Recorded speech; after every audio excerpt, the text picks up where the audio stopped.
VacuWorks SS2 Operation Guide.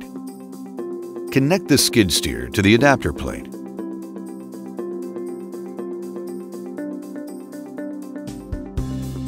Make sure the lock levers are fully engaged.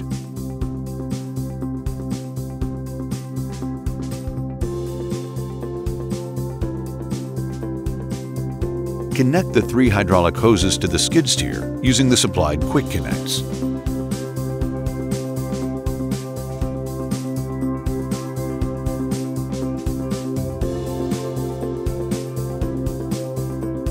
Position the hydraulic hoses using the attached magnets so that they will not interfere with the operation of the skid steer. Route the vacuum control hoses up to the cab of the host machine. Use the attached magnets to secure hoses. Connect the hoses to the control box and mount the control box to metal surface inside the cab using the attached magnets.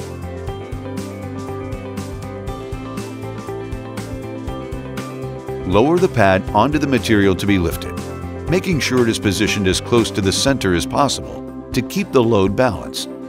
Turn the lever so that the arrow points to lift to initiate vacuum. Once the gauge reads 22, it is safe to lift the load. Do not lift loads higher than necessary. Always keep loads close to the ground when possible. Lower the load and make sure it is properly supported before releasing the vacuum. To release the vacuum from the load, turn the lever so that the arrow points to release. Once the vacuum gauge reads 0, the pad can be removed from the object it was lifting.